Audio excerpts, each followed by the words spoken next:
ओम शांति। 24 जुलाई 2025। आज की अनमोल मधुर महावाक्य। मीठे बच्चे, तुम इस पढ़ाई से अपने सुखधाम जाते हो वाया शांति धाम। यही तुम्हारी एम ऑब्जेक्ट है, यह कभी नहीं भूलनी चाहिए। प्रश्न, तुम बच्चे साक्षी होकर इस समय ड्रामा की कौन सी सीन देख रहे हो? उत्तर, इस समय ड्रामा में टोटल दुख की सीन है। अगर किसी को सुख है भी तो अल्पकाल कागविष्टा समान, बाकी दुख ही दुख है। तुम बच्चे अभी रोशनी में आए हो, जानते हो सेकंड बाय सेकंड बेहद सृष्टि का चक्र फिरता रहता है। एक दिन ना मिले दूसरे से सारी दुनिया की एक्ट बदलती रहती है, नई सीन चलती रहती है। गीत जो पिया के साथ है। डबल ओम शांति। एक बाप स्वधर्म में टिके हुए हैं, दूसरा बच्चों को भी कहते हैं अपने स्वधर्म में टिको और बाप को याद करो, और कोई ऐसे कह ना सके कि स्वधर्म में टिको। तुम बच्चों की बुद्धि में निश्चय है, निश्चय बुद्धि विजयंती। वही विजय पाएंगे। काहे की विजय पाएंगे? बाप के वर्षे की। स्वर्ग में जाना है, यह है बाप के वर्षे की विजय पाना।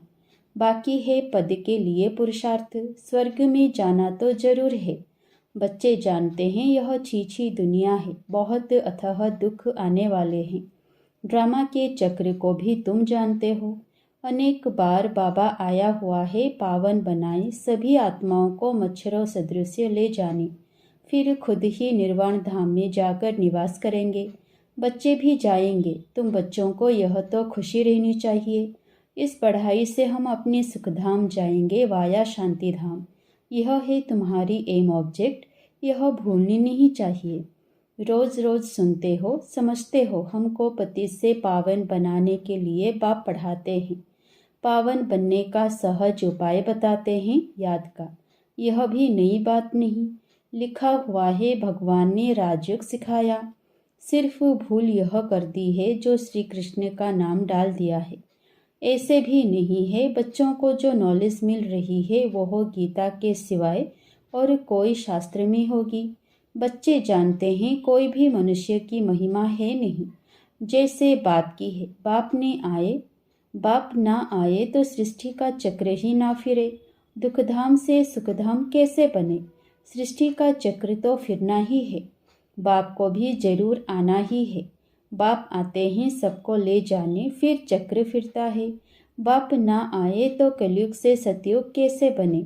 बाकी यह बातें कोई शास्त्रों में नहीं है, राजयोग है ही गीता में। अगर समझें भगवान आभों में आया है तो एकदम भागे मिलने के लिए। सन्यासी भी चाहते तो है ना कि भगवान से मिले। पतित पावन को याद करते हैं वापस जाने के लिए।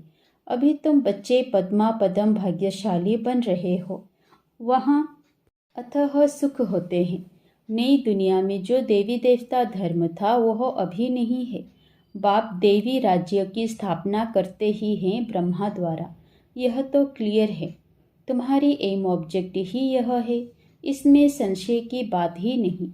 आगे चलकर समझ ही जाएंगे। राजधानी जरूर स्थापन होती है, आदि सनातन देवी देवता धर्म है। जब तुम स्वर्ग में रहते हो तो इनका नाम ही भारत रहता है, फिर जब तुम नर्क में आते हो तब हिंदुस्तान नाम पड़ता है। यहाँ कितना दुख ही दुख है। फिर यह सृष्टि बदलती है, फिर स्वर्ग में है ही सुखधाम। यह नॉलेज तुम बच्चों को है। दुनिया में मनुष्य कुछ भी नहीं जानते। बाप खुद कहते हैं अभी है अंधियारी रात, रात में मनुष्य धक्के खाते रहते हैं। तुम बच्चे रोशनी में हो, यह भी साक्षी हो, बुद्धि में धारण करना है। सेकेंड बाय सेकेंड बेहद सृष्टि का चक्र फिरता रहता है। एक दिन ना मिले दूसरे से सारी दुनिया की एक्ट बदलती रहती है, नई सीन चलती रहती है। इस समय टोटल है ही दुख की सीन। अगर सुख है तो भी कागविष्टा समान, बाकी दुख ही दुख है। इस जन्म में करके सुख होगा, फिर दूसरे जन्म में दुख। अब तुम बच्चों की बुद्धि में यह रहता है अभी हम जाते हैं अपने घर, इसमें मेहनत करनी है पावन बनने की। श्री श्री ने श्रीमत दी है श्री लक्ष्मी नारायण बनने की। बैरिस्टर मत देंगे, बैरिस्टर भव। अब बाप भी कहते हैं श्रीमत से यह बनो। अपने से पूछना चाहिए, मेरे में कोई अवगुण तो नहीं है। इस समय गाते भी हैं, मुझे निर्गुण हारे में कोई गुण नहीं। आपे ही तरस परोई। तरस अर्थात रहम। बाबा कहते, बच्चे मैं तो किसी पर रहम करता ही नहीं हूँ। रहम तो हर एक को अपने पर करना है। यह ड्रामा बना हुआ है। बेरहमी रावण तुमको दुख में ले आते हैं। यह भी ड्रामा में नोंद है। इसमें रावण का भी कोई दोष नहीं। बाप आकर सिर्फ राय देते हैं, यही उनका रहम है। बाकी यह रावण राज्य तो फिर भी चलेगा। ड्रामा अनादि है, ना रावण का दोष है ना मनुष्यों का दोष है। चक्र को फिरना ही है। रावण से छुड़ाने के लिए बाप युक्तियां बताते रहते हैं। रावण मत पर तुम कितना पाप आत्मा बने हो। अभी पुरानी दुनिया है, फिर जरूर नई दुनिया आएगी। चक्र तो फिरेगा ना। सत्यों को फिर जरूर आना है। अभी है संगम युग। महाभारत लड़ाई भी इस समय की है। विनाश काले विपरीत बुद्धि विनशंति, यह होने का है। और हम विजयंती स्वर्ग के मालिक होंगे। बाकी सब होंगे ही है ही नहीं, यह भी समझते हो। पवित्र होने बिगर देवता बनना मुश्किल है। अब आपसे श्रीमत मिलती है श्रेष्ठ देवता बनने की। ऐसी मत कभी मिल ना सके। श्रीमत देने का उनका पाठ है भी संगम पर। और कोई में तो यह ज्ञान ही नहीं है। भक्ति माना भक्ति, उनको ज्ञान नहीं कहेंगे। रूहानी ज्ञान, ज्ञान सागर रूह ही देते हैं। उनकी ही महिमा है ज्ञान का सागर, सुख का सागर। बाप पुरुषार्थ की युक्तियाँ भी बताते हैं। यह ख्याल रखना चाहिए कि अभी फेल हुए तो कल्प कल्पांतर फेल होंगे। बहुत चोट लग जाएगी। श्रीमत पर ना चलने से चोट लग जाती है। ब्राह्मणों का झाड़ बढ़ना भी जरूर है।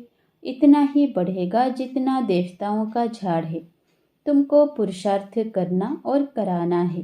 सेपलिंग लगती रहेगी, झाड़ बड़ा हो जाएगा। तुम जानते हो अभी हमारा कल्याण हो रहा है। पतित दुनिया से पावन दुनिया में जाने का कल्याण होता है। तुम बच्चों की बुद्धि का ताला अभी खुला है। बाप बुद्धिवानों की बुद्धि है ना। अभी तुम समझ रहे हो, फिर आगे चल देखना किस किस का ताला खुलता है। यह भी ड्रामा चलता है, फिर सतयुग से रिपीट होगा। लक्ष्मी नारायण जब तख्त पर बैठते हैं तब संवत शुरू होता है। तुम लिखते भी हो 1 से 1250 वर्ष तक स्वर्ग। इतना क्लियर है। कहानी है सत्यनारायण की, कथा अमरनाथ की है ना। तुम अभी सच्ची सच्ची अमरनाथ की कथा सुनते हो। उसका फिर गायन चलता है। त्योहार आदि सब इस समय के हैं। नंबर 1 पर्व है शिव बाबा की जयंती। कलयुग के बाद जरूर बाप को आना पड़े दुनिया को चेंज करने। चित्रों को कोई अच्छी रीति से देखे, कितना पूरा हिस्सा बना हुआ है। तुमको यह खातिरी है, जितना कल्प पहले पुरुषार्थ किया है उतना ही करेंगे। साक्षी हो, औरों को भी देखेंगे। अपने पुरुषार्थ को भी जानते हैं, तुम भी जानते हो। स्टूडेंट अपनी पढ़ाई को नहीं जानते होंगे। दिल खाएगी जरूर कि हम इस सब्जेक्ट में बहुत कच्चे हैं, फिर नापास हो जाते हैं। इम्तिहान के टाइम जो कच्चे होंगे उनकी दिल धड़कती रहेगी। तुम बच्चे भी साक्षात्कार करेंगे, परंतु नापास तो हो ही गए। कर क्या सकते हैं। स्कूल में नापास होते हैं तो संबंधी भी नाराज, टीचर भी नाराज होता है। कहेंगे हमारे स्कूल से कम पास हुए तो समझा जाएगा कि टीचर इतना अच्छा नहीं, इसलिए कम पास हुए। बाबा भी जानते हैं सेंटर्स पर कौन कौन अच्छी टीचर है, कैसे पढ़ाती हैं, कौन कौन अच्छी रीति पढ़ाकर ले आती है, सब मालूम पड़ता है। बाबा कहते बादलों को लाना है। छोटे बच्चों को ले आएंगे तो उनमें मोह रहेगा। अकेला निकल कर आना चाहिए तो बुद्धि अच्छी रीति लगी रहे। बच्चों को तो वहाँ भी देखते रहते हैं। बाप कहते हैं यह पुरानी दुनिया तो कब्रिस्तान होनी है। नया मकान बनाते हैं तो बुद्धि में रहता है ना, हमारा नया मकान बन रहा है। धंधा आदि तो करते रहते हैं, परंतु बुद्धि नए मकान तरफ रहती है। चुप कर तो नहीं बैठ जाते। वह है हद की बात, यह है बेहद की बात। हर कार्य करते हुए स्मृति रहे कि अभी हम घर जाकर फिर अपनी राजधानी में जाएंगे, तो अपार खुशी रहेगी। बाप कहते हैं बच्चे, अपने बच्चों आदि की संभाल भी करनी है, परंतु बुद्धि वहाँ लगी रहे। याद ना करने से फिर पवित्र भी नहीं बन सकते। याद से पवित्र, ज्ञान से कमाई। यहाँ तो सब हैं पतित, दो किनारे हैं। बाबा को खिवैया कहते हैं, परंतु अर्थ नहीं समझते। तुम जानते हो बाप उस किनारे ले जाते हैं। आत्मा जानती है हम अब बाप को याद कर बहुत नज़दीक जा रहे हैं। खिवैया नाम भी अर्थ सहित रखा है ना। यह सब महिमा करते हैं, नैया मेरी पार लगाओ। सतयुग में ऐसे कहेंगे क्या, कलयुग में ही पुकारते हैं। तुम बच्चे समझते हो, बेसमझ को तो यहाँ आना नहीं है। बात की सख्त मना है, निश्चय नहीं तो कभी नहीं ले आना चाहिए। कुछ भी समझेंगे नहीं। पहले तो 7 रोज का कोर्स दो। कोई को तो 2 रोज में भी तीर लग जाता है। अच्छा लग गया तो फिर छोड़ेंगे थोड़े ही, कहेंगे हम 7 रोज और भी सीखेंगे। तुम झट समझ जाएंगे यह स्कूल का है। तेज बुद्धि जो होंगे वो कोई बात की परवाह नहीं करेंगे। अच्छा, एक नौकरी छूट जाएगी, दूसरी मिलेगी। बच्चे दिलवाले जो होते हैं उनकी नौकरी आदि छूटती ही नहीं है, खुद ही वंडर खाते हैं। बच्चियां कहती हैं हमारे पति की बुद्धि फेरो। बाबा कहते हैं मुझे मत कहो, तुम योग बल में रहो, फिर बैठ ज्ञान समझाओ। बाबा थोड़े ही बुद्धि को फेरेंगे, फिर तो सभी ऐसे धंधे करते रहेंगे। जो रस्म निकलती है उनको पकड़ लेते हैं। कोई गुरु से किसी को फायदा हुआ सुना तो बस उनके पीछे पड़ जाते हैं। नई आत्मा आती है तो उनकी महिमा तो निकलेगी ना, फिर बहुत फॉलोअर्स बन पड़ते हैं। इसलिए इन सब बातों को देखना नहीं है, तुमको देखना है अपने को, हम कहाँ तक पढ़ते हैं। यह तो बाबा डिटेल में जैसे चिटचैट करते हैं। बाकी सिर्फ कह देना बाप को याद करो, यह तो घर में भी रहकर कर सकते हो। लेकिन ज्ञान का सागर है तो जरूर ज्ञान भी देंगे ना। यह है मुख्य बात, मनमना भव। साथ में सृष्टि के आदि मध्य अंत का राज भी समझाते हैं। चित्र भी तो इस समय बहुत अच्छे अच्छे निकले हैं, उनका भी अर्थ बाप समझाते हैं। विष्णु की नाभि से ब्रह्मा को दिखाया है। त्रिमूर्ति भी है, फिर विष्णु की नाभि से ब्रह्मा, यह फिर क्या है। बाप बेट समझाते हैं यह राइट है या रॉन्ग है। मनोमय चित्र भी ढेर बनाते हैं ना। कोई कोई शास्त्रों में चक्र भी दिखाया है, परंतु कोई ने कितनी आयु लिख दी है, कोई ने कितनी। अनेक मत है ना। शास्त्रों में हद की बातें लिख दी है। बाप बेहद की बात समझाते हैं कि सारी दुनिया में है रावण राज्य। यह तुम्हारी बुद्धि में ज्ञान है। हम कैसे पतित बने, फिर पावन कैसे बनते हैं। पीछे फिर और धर्म आते हैं, अनेक वैरायटी है, एक ना मिले दूसरे से। एक जैसे फीचर्स वाले दो हो ना सके। यह बना बनाया खेल है जो रिपीट होता रहता है। बाप बच्चों को बेट समझाते हैं। टाइम थोड़ा होता जाता है, अपनी जांच करो, हम कहाँ तक खुशी में रहते हैं। हमको कोई विक्रम नहीं करना है, तूफान तो आएंगे। बाप समझाते हैं बच्चे अंतर्मुख होकर अपना चार्ट रखो, तो जो भूलें होती हैं उनका पश्चाताप कर सकेंगे। यह जैसे योग बल से अपने को माफ़ करते हो। बाबा कोई क्षमा या माफ़ नहीं करते। ड्रामा में क्षमा अक्षर ही नहीं है। तुमको अपनी मेहनत करनी है। पापों का दंड मनुष्य खुद ही भोगते हैं, क्षमा की बात ही नहीं। बाप कहते हैं हर बात में मेहनत करो। बाप बेट युक्ति बताते हैं आत्माओं को। बाप को बुलाते हो पुराने रावण के देश में आओ, हम पतितों को आकर पावन बनाओ। परंतु मनुष्य समझते नहीं, वह है आसुरी संप्रदाय। तुम हो ब्राह्मण संप्रदाय, देवी संप्रदाय बन रहे हो। पुरुषार्थ भी बच्चे नंबरवार करते हैं, फिर कह देते इनकी तकदीर में इतना ही है। अपना टाइम वेस्ट करते हैं। जन्म जन्मांतर कल्प कल्पांतर ऊंच पद पा नहीं सकेंगे। अपने को घाटा नहीं डालना चाहिए, क्योंकि अभी जमा होता है, फिर घाटे में चले जाते हो।